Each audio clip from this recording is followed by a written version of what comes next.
I'm very pleased and honored to be joined today by the Right Honorable Luisa Diogo, former Prime Minister of Mozambique, and the Undersecretary General and Executive Secretary of the Economic Commission for Africa, Dr. Vera Songwe.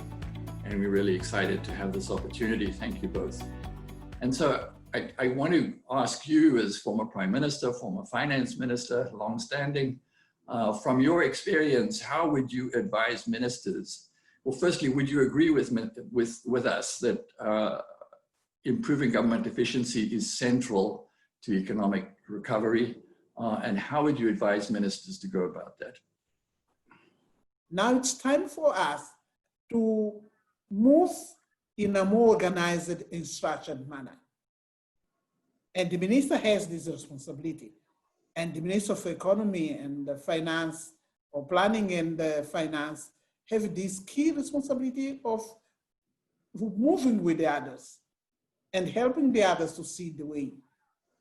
So the way of moving to the other situation is, first of all, to look at what are the constraints of the country. Use of resources are not enough. The international financial market is not the same. There are scarcity of resources in the country, in the international partners, in the multilateral institutions. So the scarcity of resources is the major basis of the plan of 2020-21. Because 20 was done in a very unpredictable manner. It was done case by case. It was very reactive, but we don't have any more the opportunity of working in a reactive manner. So no resources means prioritize, means make options, means use efficiently what is available. And using efficiently what is available is to make decisions about how the money should be allocated, and the small amount of money that is allocated has to be used in a way that is efficient.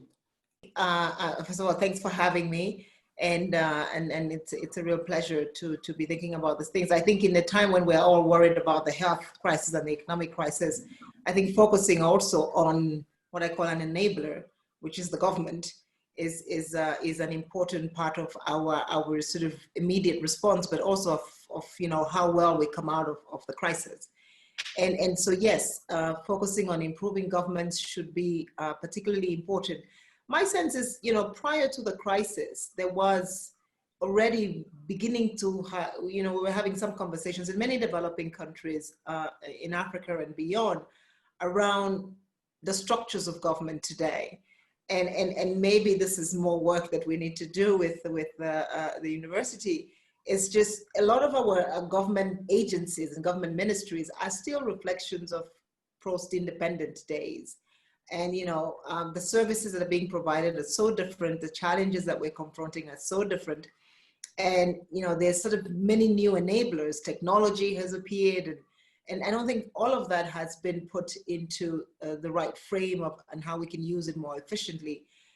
Particularly because we have COVID, efficiency of government is even more important because, as a positive response to the crisis, many governments in Africa and beyond, stayed of taxes. And so they've not collected taxes. And so we can't, we need to be more efficient with the little that we have. And so part of that process is seeing how you can make governments more efficient. The idea that you have the same procurement process for an aspirin as you do for an army tank, as it is the case in some countries, is clearly absurd. The idea of having procurement processes that are fit for purpose, what do you think of that concept, and how institutionally would you suggest to governments that they improve the efficiency of procurement, but also the transparency and reliability of procurement and supply processes? So the procurement has been done taking into consideration the volume, the quantity, the regularity, and if it's ordinary procurement or something that is exceptional or something that makes the budget a little bit disturbed when you have to make the payment. So you need to be very careful in order to share the wisdom of how to do it in the best manner, and have a very clear team that will take the decision. And this team, what we call the team of judges of this procurement, will involve technicians from the Ministry of Economy and Finance, technicians from the sector, or technician of any other sector that you feel like technology ministry, depending on the kind of characteristic of the procurement. So fit for purpose, it is the best solution. That's a fantastic question. And you know, I used to work in Asia, worked in Asia from Malaysia to the Philippines, Cambodia, Senegal, and every country that you meet tells you about the procurement reform. It's an industry. And I think two things are happening there. Initially, you know, there was sort of a development in position on procurement processes because, you know, every 80% of sort of, you know, real budgets of governments are procurement. We're buying a table, we're buying a pen, we're building a school. And so to ensure transparency, we laid and overlaid the number of touch points, you know, through which you have to sort of jump to go through a real procurement process. And I don't think we have revisited a lot of that. And so what has ended up happening is that in many countries, to show that you're being transparent, you've increased the number of touch points.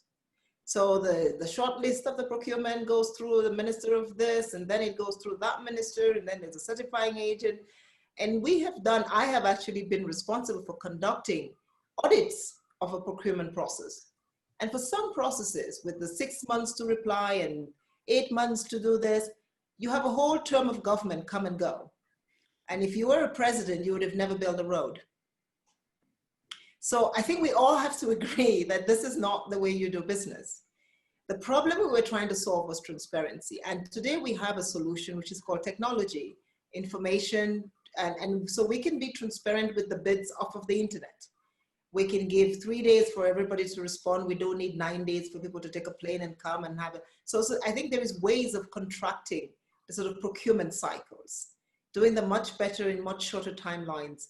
The second thing, the French have this word called dématérialisation, which means you don't have any human contact through the process. You make everything automatic.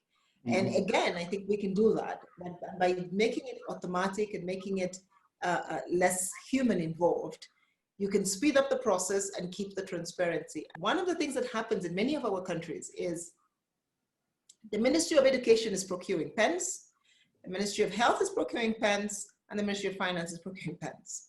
One gets it from the UK, another one gets it from China, and another one gets it from India, and maybe somebody else gets it in country. Clearly that is inefficient. And so I think there are these kinds of processes that we must now improve upon, and they will deliver that efficiency, but they will also deliver speed. We cannot afford to waste that much time.